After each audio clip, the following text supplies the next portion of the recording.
Bismillahirrahmanirrahim. Elhamdülillah ve salatu ve selamu ala Resulillah. Summa ma ba'du. Assalamu alaikum hurmatli okuyucular. Biz Abu Hanife rahmetullahi aleyhinin Al-Fiqhul Akbar attığı kitabından savağımızı ulantudabız. Ötken temada Ulu Japadan жалғыз болған жаратуучубуздун алим деген сыпаты тууралуу баяндап ошол жерде токтодук эле. Мына бүгүн ошол жерден кийинки сүйлөмдөн Кудайым буйурса, Кудай Тааланын тауфик, мүмкүнчүлүк берүүсү менен сабагыбызды улантабыз. Бисмиллахир-рахманир-рахим. Халакаллахул халка салиман минал куфри вал имани, сумма хатабахум ва амарахум ва нахахум, فكفر من كفر بفعله وإنكاره وجهوده الحق بخذلان الله تعالى إياه وآمن من آمن بفعله وإقراره وتصديقه بتوفيق الله تعالى إياه ونصرته له. Урматтуу окуучулар, адаттагындай биринчи сөзмө-сөз которуп алабыз. Андан кийин Кудайым буйруса чечмелөөгө киришебиз. Абу Ханифа рахматуллахи алейхи эмне дейт? Аллах Таала макулуктарды, башкача айтканда адамдар менен жиндерди капырлык менен ыймандуулуктан таза кылып жараткан, бош кылып жараткан. Андан кийин аларга кайрылып, буйрган, тыйган. Демек кимде ким капыр болсо, ал өзүнүн ыктыяры менен капыр болот. Кантип бирок, кээ бири акыйкатты билбей туруп тангандыктан, кээ бири акыйкатты билип туруп тангандыктан капыр болгон. Аллах Таала жардамсыз таштагандык себебинен. Ыймандуу дагын, ыйманга келген адам дагын өз ыктыяры менен, тили менен айтып, жүрөгү менен тастыктоосу менен ыймандуу болгон. Аллах Таала ага топук жана жардам берген себебинен. Абу Ханифа рахматуллахи алейхи бул сөзүндө адамдардын ыйман жолун же капырлык жолун тандоодо ыктыярлуу экендигин баса белгилеп кеткен.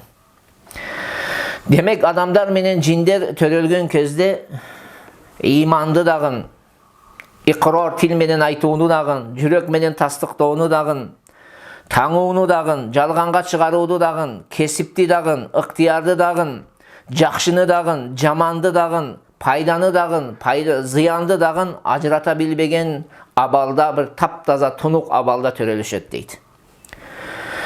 Не үчүн десе, анткени ыйман менен капырлык адам баласынын затындагы анын акыйкатын ким экендигин аныктап берүүчү нерселерден эмес. Себеби адамдыга биз аныктама берген кезде биз адам ким десе, адам деп эмнени айтат десе, эмне деп коебуз? Бул ой жүгүртө билген, акыл калчаган, акылдуу бир жандуу зат деп айтабыз. Эч качан ыймандуу деген же балкан сүйлөй турган деген сөздү биз бул нерсеге кошпойбуз. Ошондуктан адамдын акыйкаты эмне экен? Ой жүгүртүүчү, акылдуу бир жандуу зат дейбиз. Тескерисинче бул ыйман деген сөз, алардын ыктыяры аркылуу жаңыдан пайда боло турган сыпат. Ыймансыздык дагын, адамдын капырлыкка батуусу дагын, капыр болуп кетүүсү дагын ыктыярлары аркылуу жаңыдан пайда болгон сыпат болуп эсептелет. Пайгамбарыбыз саллаллаху алейхи ва саллям өзүнүн ыйык хадисинде минтип айткан. Бисмиллахир-рахманир-рахим. Кала Расулуллахи саллаллаху алейхи ва саллама: "Ма мин маулудин илля юладу аля фитратил ислам. Фаабаваху юхаввиданихи ау юнассиранихи ау юмаджисанихи.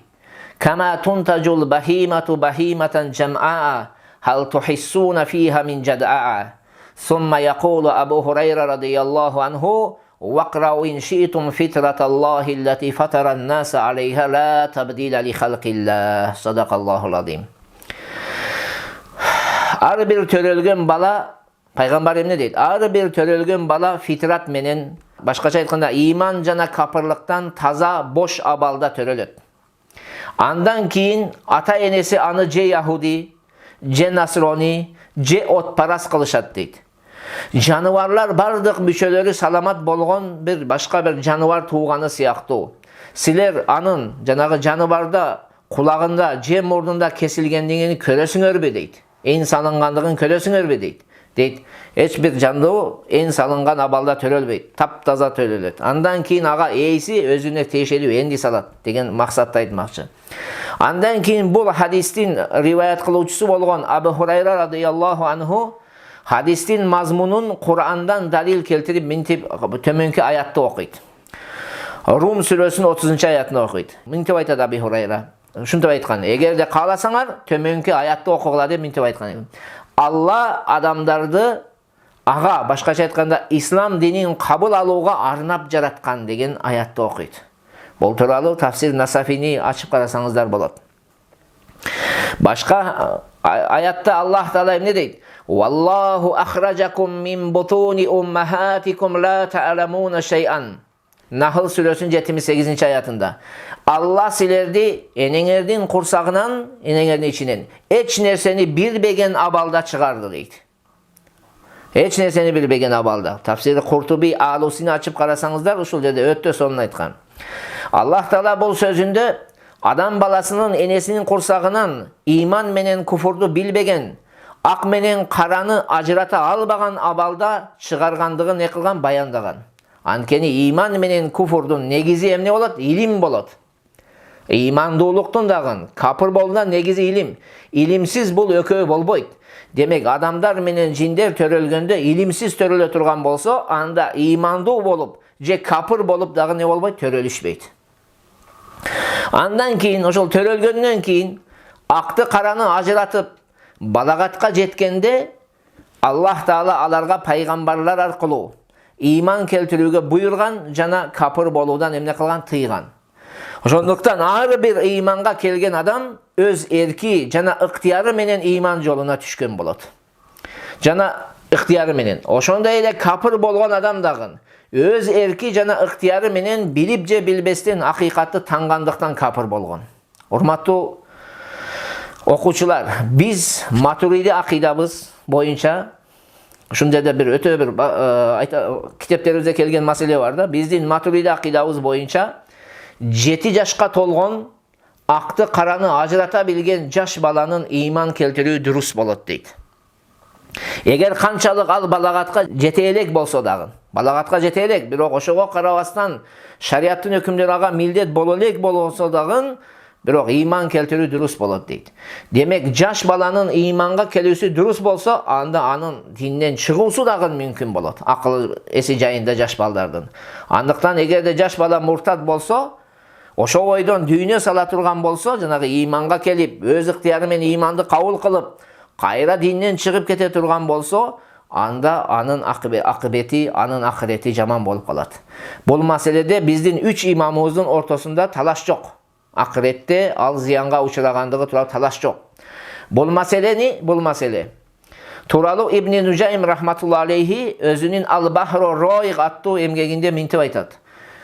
Жаш бала муртат болобу же болбойбу деген темада имамдардын ортосунда кайчы пикир дүйнөлүк өкүмдөрдө дейт.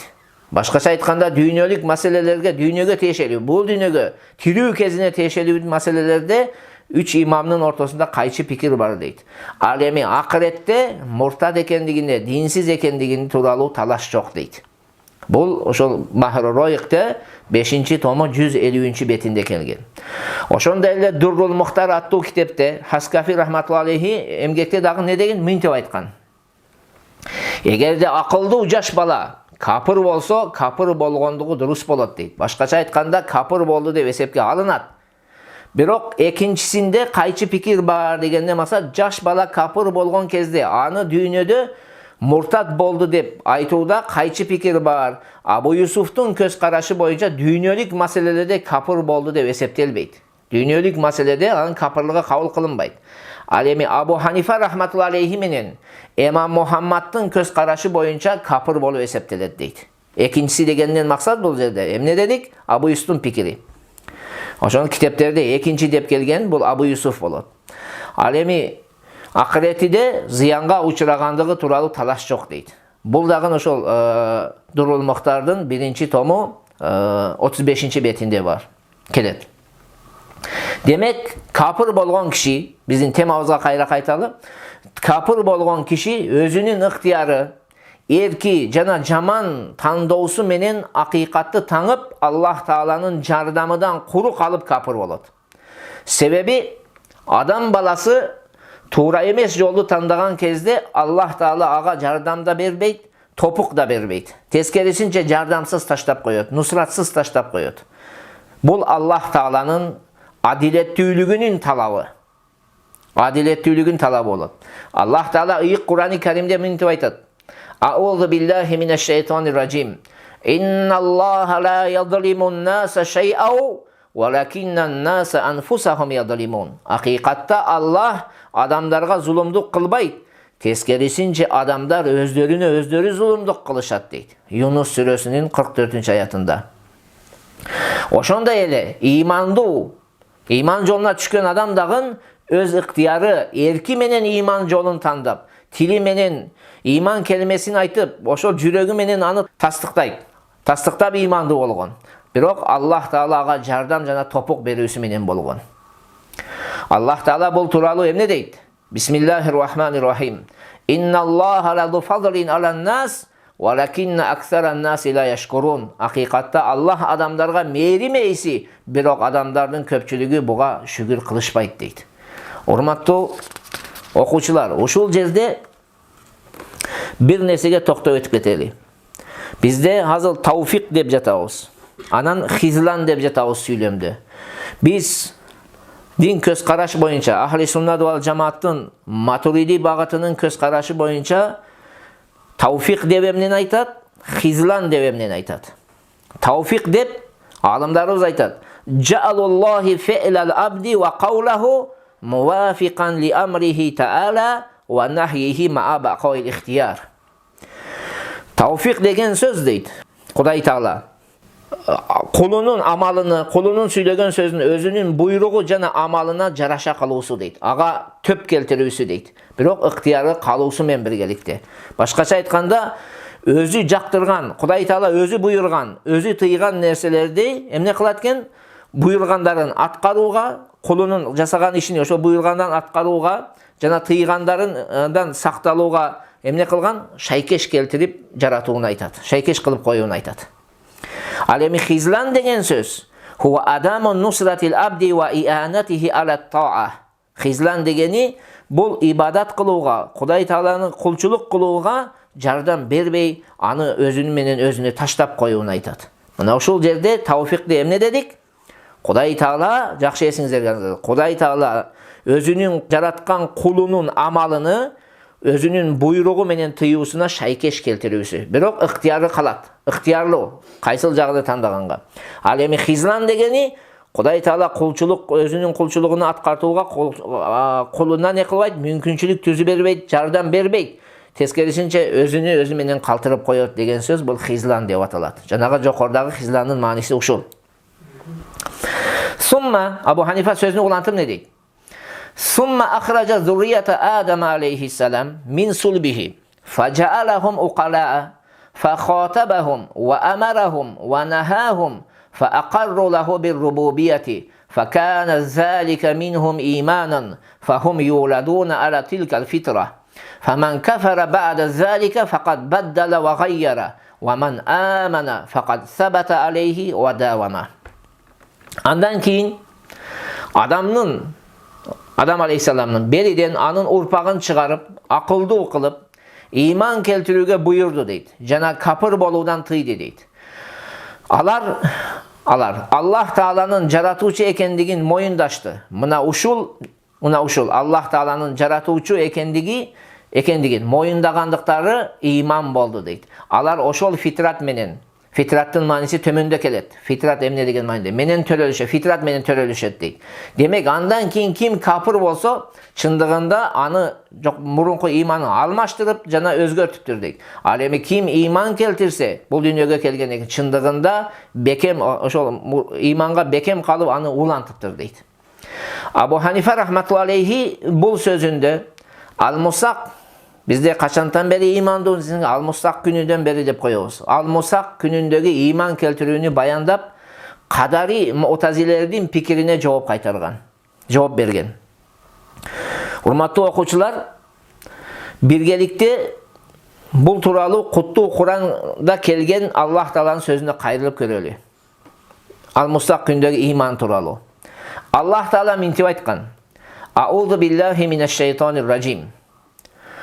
وَإِذْ أَخَذَ رَبُّكَ مِنْ بَنِي آدَمَ مِنْ ظُهُورِهِمْ ذُرِّيَّتَهُمْ وَأَشْهَدَهُمْ عَلَى أَنْفُسِهِمْ أَلَسْتُ بِرَبِّكُمْ قَالُوا بَلَى شَهِدْنَا أَنْ تَقُولُوا يَوْمَ الْقِيَامَةِ إِنَّا كُنَّا عَنْ هَذَا غَافِلِينَ إِنَّا كُنَّا عَنْ هَذَا غَافِلِينَ أَوْ تَقُولُوا إِنَّمَا أَشْرَكَ آبَاؤُنَا مِنْ قَبْلُ وَكُنَّا ذُرِّيَّةً مِنْ بَعْدِهِمْ أَفَتُهْلِكُونَ بِمَا فَعَلَ الْمُبْتِلُونَ Қиямат күні мындан қабарыңыз жоқ болған деп айтпауыңар үшін, мындан қабарыңыз жоқ деп, қабарыңыз жоқ деп айтпауыңар үшін, еген адамның ұрпағынан бериден өздерінің ұруқ тұқымын шығарып, анан мен сілердің егеңер емесмін бе деді дейді. Алар, оба, сен біздің егебіз екеніңе күбөлік бердік дешті.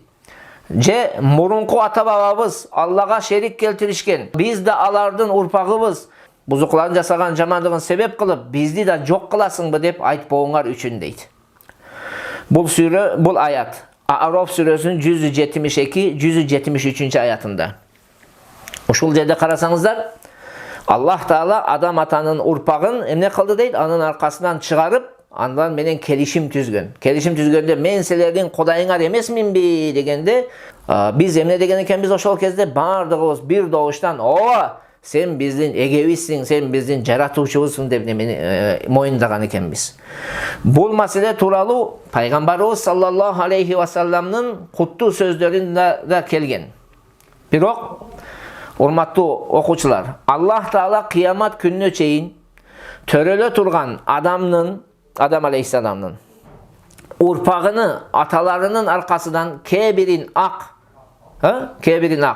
жана кебирин қара түстүү қылып, ең кичинекей дейді, ең кичинекей құмырсқадай қылып шығарғандығы жана алардан өзінің жаратуучу екендігіне келишим алғанда, алар тилдери менен эмне кылган экен, анын жаратуучу экендигине күбөлүк бергендиктери акыйкат. Себеби эмнеде келип атат бул? Аятта дагы, хадисте дагы келип жатат. Жогоруда айтканыбыздай, бул маселеде кадари муътазилелер кайчы пикирде болот. Булардын көз карашы боюнча тил менен келишим болгон эмес, күбө кылуу менен болгон дейт да. Башкача айтканда, бул дүйнөдө келгенде Кудай Таала акыл берип, мына эбегейсиз өзүнүн жаратып койгон макулуктарыны көрсөтүп, ошол Кудай Тааланын барлыгына эмне кылат дейт? Күбө кылып койгон дейт. Барлыгына далил кылып койгон. Ошол аркылуу дейт. Демек, адамдар мына ушул Al-Mustaq күнүндөгү фитрат менен төрөлөт. Эсиңизге алыңыздар. Бирок ошол Al-Mustaq күнүндөгү келишим кандай болгон? Биздин рухтарыбызга болгонбу же рух менен денеге болгонбу? Бул маселеде алымдарыбыз эки көз карашты айтып кеткен. Кээбирлери айтса, рух менен денебизге борду десе, кээбирлери рухка гана болгон деген пикирлер келген. Бирок биз ал жагына киргишпейбиз. Биздин вазифабыз Кур'анда келген аятка, пайгамбарыбыздын сүннөттө келген хадистерге иман келтиребиз болду. Ал күнү кандай болгон, эмне болгон, аны жападан жалгыз Алла гана билет. Аны келиштирүүнүн кажети жок. Биз Кур'анда келген нерсеге иман келтирсек, биздин вазифабыз мына ушул. Андан ашык биз кууп кетпешибиз керек. Биздин вазифабыз ушул. Кээ бир нерсе бар, биздин акылыбызга сыйбай, биздин акылыбыз жетпей турган нерселер бар. Себеби акылдын дагы чеги болот. Акыл бир кандайдыр бир чекке жеткен кезде, андан ал жака накыл деген сөз болот. Кур'ан болот, сүннөт болот. Ошо менен таянабыз, ошого иман келтиребиз болду. Анын кандай болгон деп пункттарга чейин кирип кетүү жакшы эмес шариатта. Эми урматтуу окуучулар, демек адамдар не дедик? Al-Mustaq күндөгү фитрат менен төрөлөт дедик. Бул сүйлөмдүн маанисин алымдарыбыз төмөнкүчө чечмелейт. Фитрат дегендин мааниси эмне деген маселе кетип атат. Фитрат деп эмнени айтат? Фитрат деген сөз эмне? Такийюддин Субки өзүнүн Фатава ас-Субки деген китебинде, ушул тууралуу не дейт? Караңыздар. Аннал мурада бил фитрати ат-таб'у салим ал-мухайя'у ли кабули дин. Фатава Субкиде мындай деткен. Бул сүйлөмдөгү фитрат дегенин максат динди кабыл кылууга даяр болгон саламат табигат дейт. Мындайча айтканда адам баласын Кудай Таала таптаза кылып динди кабыл кылууга мындай ыктап жараткан бир табигат дейт.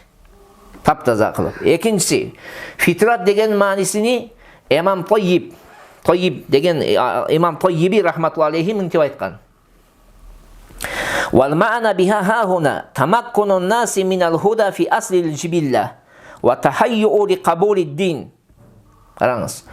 Бул жердеги дейт, фитраттын мааниси адамдардын жаралгандагы калыптарында туура жолго түшүүгө кудуреттүү жана динди кабыл кылууга даяр болуулары дейт. Бул да эле жокордагы сөз сыяктуу эле. Башкача айтканда адамга Кудай Таала ошол динди кабыл кылуу жакка каратып не кылган? Ыктап жараткан. Ошого жакын кылып жараткан. Мындай ыймандуу кылып жараткан деген мааниде эмес. Ошого ыктап жараткан, ошол кабыл кылуу жагына мындай кызыктыруучу кылып жаратып койгон. Имам Куртуби рахматуллахи алейхи мынтип айтат.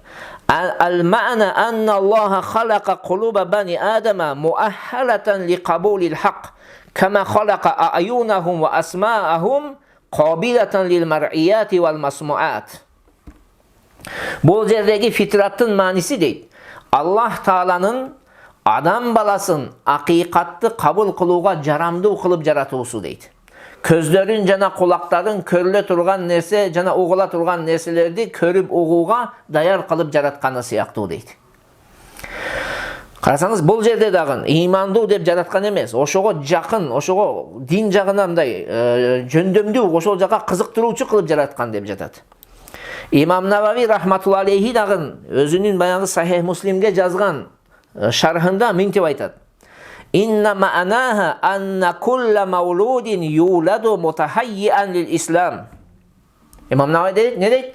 Бул жерде фитраттын мааниси ар бир төрөлгөн адамдын исламга даяр болуп төрөлүүсү, аны кабыл кылууга даяр болуп төрөлөт дейт. Демек, у сөзүн улантып мындай дейт. فمن كان أبواه أو أحدهما مسلما استمر على الإسلام في أحكام الآخرة والدنيا. Demek kimnin ata-enesi ökö teң же бири мусулман болсо, дүйнө акыреттик өкүмдөрдө исламды улантат дейт. Wa in kana abawahu kafiraini jara alayhi hukmuhuma fi ahkami ad-dunya. Alemi kimnin ata-enesi biri же ökö teңi kapır bolso, aga dünyölük ökümlerde kapırdın ökümü жүргүзүлөт дейт. Dünyölük ökümlerde. Dünyölük ökümlerde. Ve haza ma'na yuhavvidanihi au yumajjisanihi. Buna paygambardın jokorda kelgen hadisinin manisi uşul. Ata-enesi jööt kılat, je boloso memne kılat dedi, Hristiyan kılat degenin manisi uşul deyt. Taqtab aytkanda manisi emneken? Dünyöde oşo ata-enesi jööt bolso baldar emne kılat, oşo jööttük ökümde bolot. Dünyada ata-enesi Hristiyan bolsa, baldары дагы эмне болот? Hristiyan ökümünde болот деген маанide. Fitrattın manisi tuuralı sözünü ulantып, şunda indi sözler var. Fitrattın manisi tuuralı aytılgan en tuura pikir mına uşul jogorda aytılgan imamlarımыздın sözleri. Emne deyt? Fitrattın manisi tuuralı aytılgan en tuura pikir mına uşul. Menimçe түшүнүктүү эле. Ар бир адам жокорда айтканыбыздай эмне экен? Ыймандуу жана ыймансыз болуп капыр болуп төрөлбөйт экен. Болгону кандай төрөлөт экен? Ыйманга кызыгуучу, жакшы жолду тандоого, жакшылык кылууга умтулуучу кылып жаратылат. Калыбына ошондой, мындайча айтканда, ДНКсы дейбизби, флеш картасына ошондой салынат деген сөз. Бул ыймандуу, ыймансыз болуп төрөлөт деген мааниде эмес. Дагы бир жолу эскертебиз. Эмне дедик? Ал-Мусак күнүндөгү ыймандын акыйкатын тек гана Аллах Таала билет. Андыктан биздин мойнубузга ага ыйман келтирүү гана эмне? Милдет. Анын кандайлыгын билүү не эмес? Милдет эмес. Андыктан кандайлыгын изилдөөнүн неси жок экен? Кажети жок. Биз болгону ыйман келтирип койсок жетиштүү болот. Түшүндүңүзбү? Ошон үчүн Кудай Таалам ушул жерде бизге ушул маселеде туура түшүнүк берип, ыйманыбызды ушул маселеге бекем кылып, жүрөгүбүздү Кур'ан сүннөттө келген нерсеге байлап, ар түрдүү ой, кыял, элес сүрөттөрдөн, башка нерселерден Кудай Таалам бизди сактаган болсун. Амин я раббал аламин.